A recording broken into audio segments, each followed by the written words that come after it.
great Drake line. It says, all I care about is money in the city that I'm from. All I care about is money in the city that I'm from.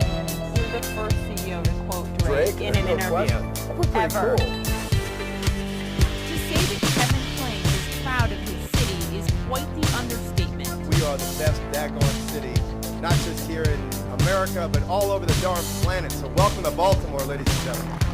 He cringes at the idea of the world just knowing the Baltimore streets were filled with anger last spring.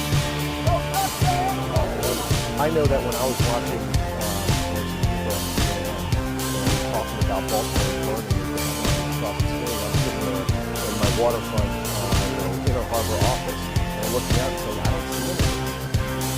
There's no question that Charm City has gone through tough times. Protests made global headlines last year, discovering high unemployment.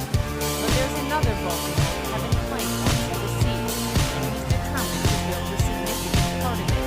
He's the force behind Under Armour, the scrappy startup turned billion-dollar brand. My passion. I love blowing people's minds.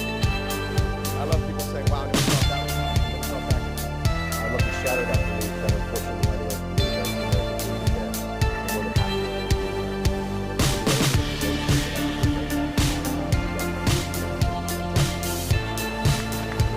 Bet on the underdog.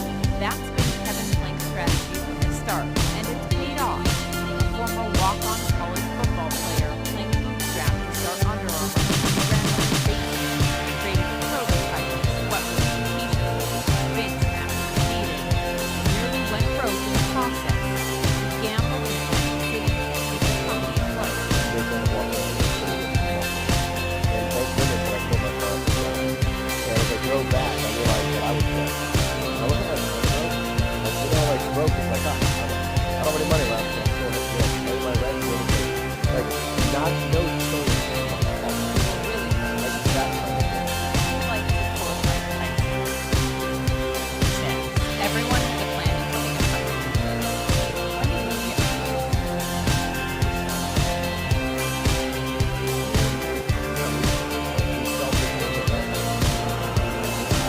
Fast forward 20 years and Under Armour has more than 13,000 employees and eyeing $7.5 billion in revenue by 2018. Today, Plank is all in on Baltimore.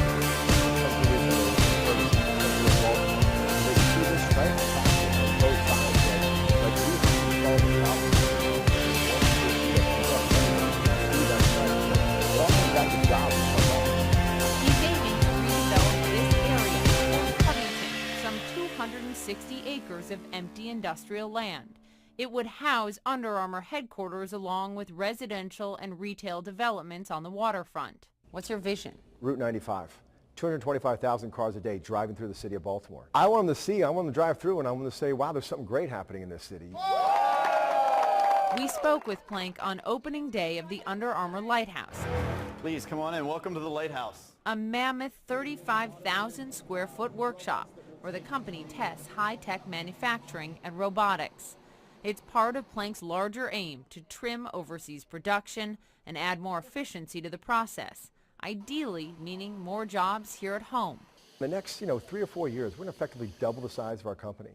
And we're going to basically create another 200,000 to 300,000 new additional jobs. How many of those jobs expect to come back to America? And the answer today is like relatively zero. Today, it's less than 5% of apparel consumed in America is made in America. And you look at that and say, should we really accept that? But are we really talking about a day when a majority of the Under Armour products say made in America? Is that economically possible? All these things come back to, the plight that we see in our inner cities. It comes back to jobs.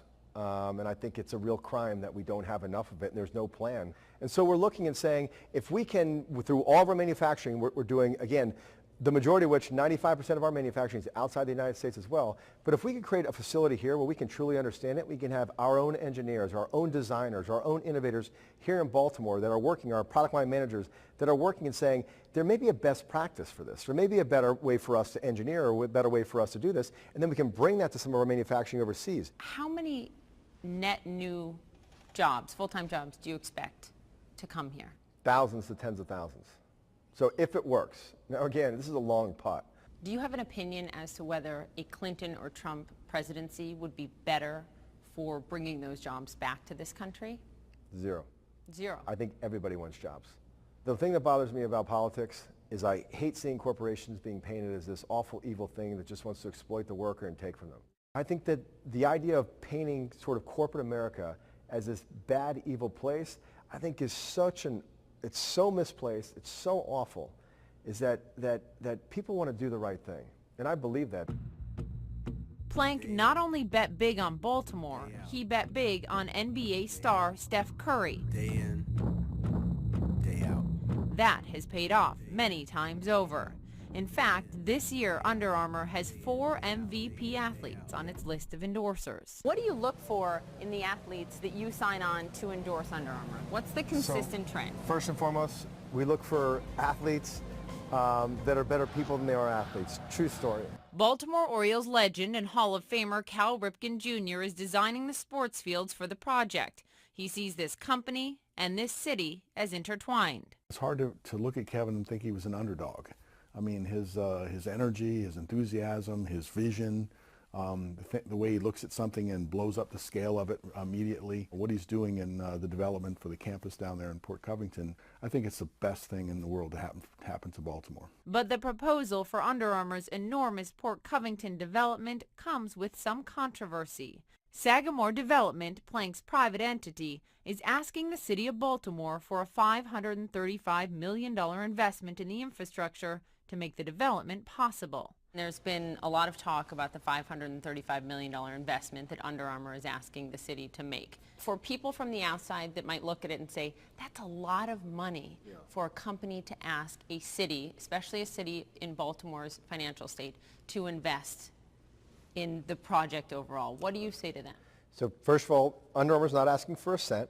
Like, I just want to be clear. This is to help build public infrastructure for, a much bigger and better idea that a city like Baltimore should be able to dream for. It's not a check from the city. It's tax increment financing, or a TIF, a funding mechanism to pay for infrastructure and improvements to an area by drawing from expected increases in property taxes from the new project. If it's not right for the city, then the city shouldn't do it. But if it is right, like if you believe, and again, one of the things I said, like, imagine if we do have the growth of the company. Imagine if we can really inspire, millennials and young people to really, put Baltimore circled on the list of a place in a destination city they want to move to. Like, what could it be then? So I think that there's, I recognize that it's a lot for people because it sounds like a lot of money, and it is a lot of money.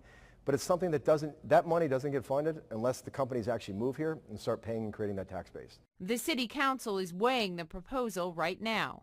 Baltimore's mayor calls it a, quote, visionary project that will attract billions of dollars of investment, creating new job opportunities for all skill levels. You've said this isn't just a Baltimore story, this is an American story. Yes. Imagine if we could crack this code.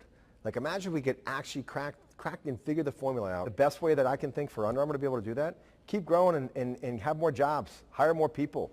And again, make sure that it's a diverse workforce that actually is inclusive of the people of this city. So to people who might hear that and say, what? This is a company where, as you said, 95% of their goods are made overseas. Yeah. What do you say to them? Start with the intent. I mean, there's no manufacturing in this country. We're in a pretty competitive market, so this isn't like Under Armour's job is to solve the job issue in America. We're just going, you think we can make a couple steps? The place looks beautiful. Steps in a city that he's betting on, one day, one shirt, and one shoe at a time. Poppy Harlow, CNN, Baltimore.